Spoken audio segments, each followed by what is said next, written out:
You buy a firearm in California thinking you're done the same day, but you're not. Even after the purchase is approved and the paperwork is complete, the law still says you can't take it home right away. Instead, you're placed into a mandatory 10-day waiting period. No matter who you are, or how prepared you are, the gun stays with the dealer until those days are over. It's a simple rule on paper, but in real life, it changes everything about how gun buying works in California. And that's where the debate begins.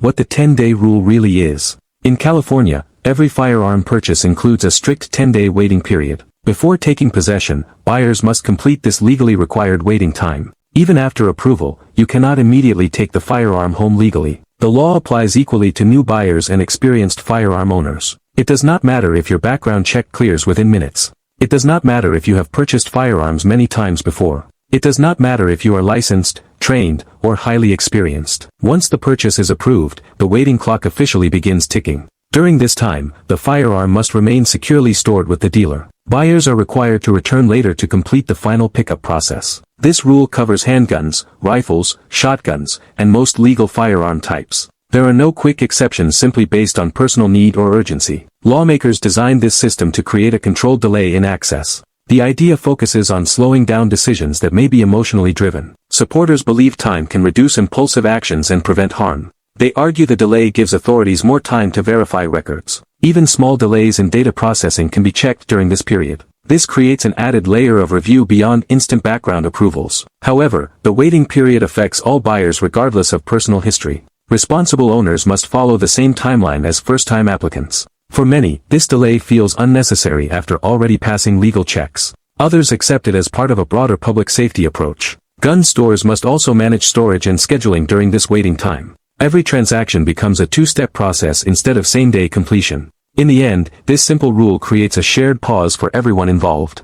Why this law exists? Supporters of the 10-day waiting period say it serves important purposes. They believe this rule adds time between purchase and actual firearm access. According to them, this gap can influence decisions made in emotional moments. They argue some harmful actions happen quickly without time to reconsider choices. By adding delay, the system allows emotions to settle before access is granted. This idea is commonly described as a cooling-off period by lawmakers. Supporters believe even a short pause can prevent serious and irreversible actions. They see time as a powerful factor in reducing impulsive decisions. Another reason they highlight is improved background verification during waiting time. Even fast systems can sometimes miss details that appear slightly later. The waiting period allows authorities to catch delayed records or hidden flags. This adds another layer of review beyond instant background check systems. Supporters argue that this extra time strengthens the reliability of approvals. They believe it reduces the chances of risky individuals slipping through gaps. A third purpose often mentioned is creating a broader public safety buffer. Lawmakers describe it as a precaution before a firearm enters private hands.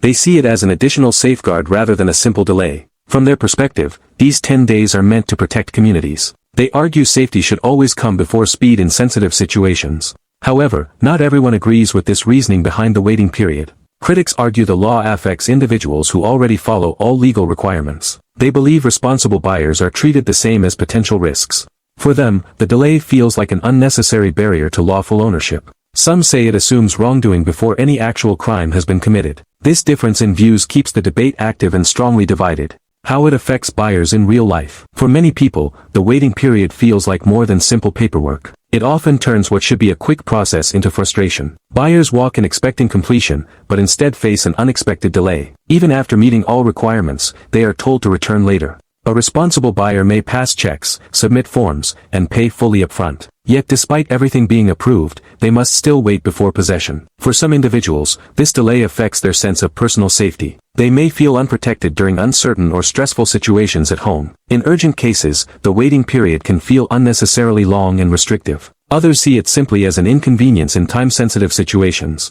Gun store owners also experience operational challenges because of this rule. Each sale becomes a two-step process instead of a single transaction. Customers must return later, making scheduling more complicated for both sides. During those 10 days, the firearm remains stored securely with the dealer. This delay continues to spark debate between supporters and critics alike.